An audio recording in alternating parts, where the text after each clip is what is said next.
hit the short length, means 8 to 10 meter mark length in the earlier overs, and we are just submitting to that. So what are we doing to counter that? Because it's an ongoing process. Looks like a process starting from Belfast to now here. It's looking like the pattern is pretty similar from Ireland to England, and we are losing wickets early with that.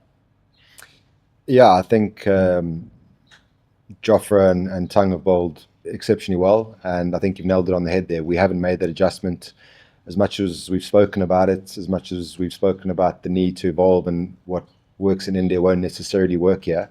We just haven't quite managed to shift from that mindset of where we're really strong on really good wickets, and the little adjustments that's needed to play on wickets that are I think all three wickets have been slightly slow and have had a little bit of bounce, and you can't play the same way. So it's something we're trying to address. At the same time, we own the performance. So they've been really poor, but the majority of those guys won a World Cup 4 months ago, and one of the guys who wasn't even there is the only guy really scoring heavy runs. So as disappointing as it's been, it's really important just to keep taking learnings from these games and keep trusting the players and giving them a bit of runway, given what they have done for the country in the past, and make sure we keep getting better and learn to adapt to foreign conditions much better than we have done.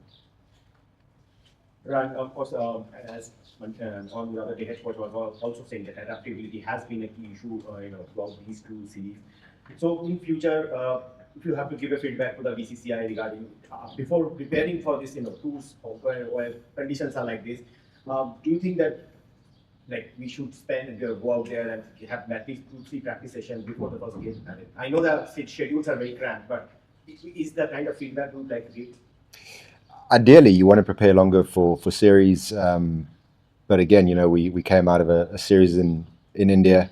I think I mentioned in the first press conference about balancing freshness and being fair on the players as well, making sure they get to spend a little bit of time at home. Maybe win World Cup, RPL, a week off into Afghan series, then you're coming here sort of the very next day to get 4 or 5 days practice in, is not ideal. But I think one of the learnings, or sort of one of the takeaways from what we've seen so far, is that preparation in different conditions are really, really important. So that, coupled with the fact that mentally you have to be prepared to make that shift, and like I said, you have to identify that things that work in one era or one area don't necessarily work elsewhere, and you got to be open to making those changes a lot quicker than we've done in the last 2 or 3 weeks.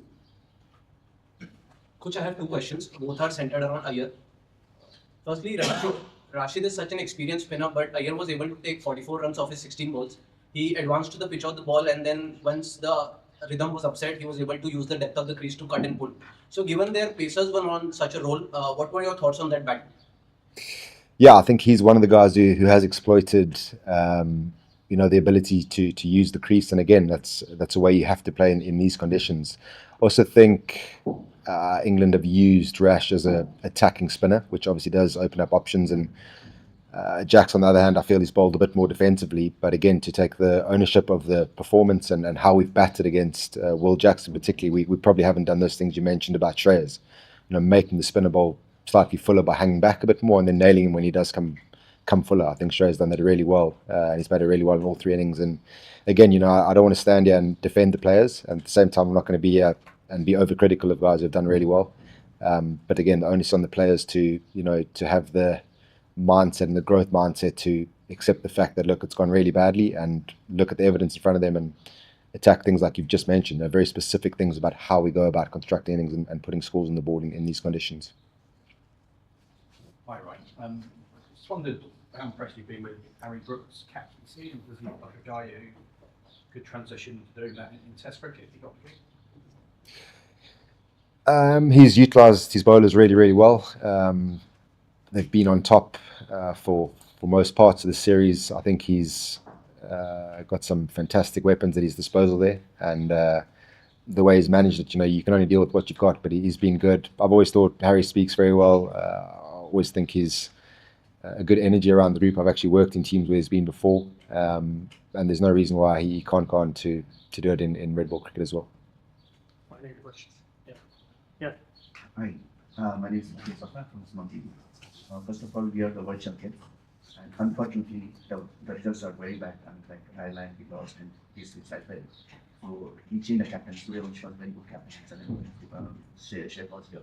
So do you think any, disadvantage, and what is your plan in future about the selection?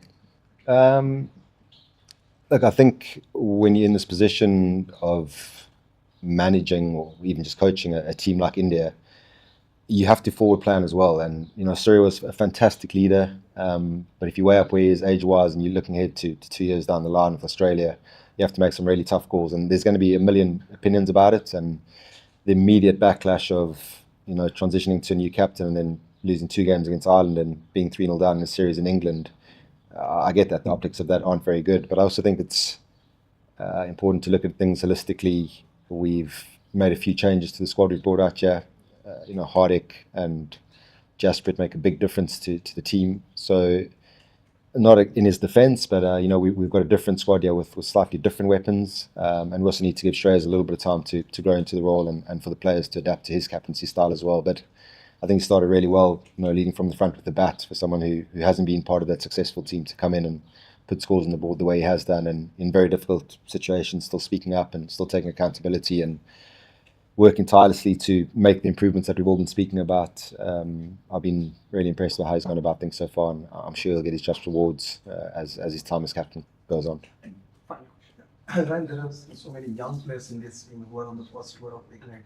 Obviously, the batting conditions are not as it was in India. So, as a batting coach, what kind of conversation you have, technical, mental, or motivational sort of? Because these are the players who are going to represent India in different conditions, challenging conditions. So, lots of learning from this story. Even this we have lost the same. Yeah, I guess we have spoken about it so much, about adaptability, but I think it's got to the point now where you actually have to unpack that suitcase. It's easy to say, we need to adapt, we need to assess and adapt. I think every coach from under 9 cricket says that, and about every department of the game. I think it's got to a point now where we actually have to really unpack what that means and understand the process that's needed to be able to make those adaptations, so to speak. Psychologically or mentally, I think the challenge to the group has been to accept the fact that we are underachieving in foreign conditions, and to throw the gauntlet to the players and say, look, the big prize is 2 years down the line in Australia.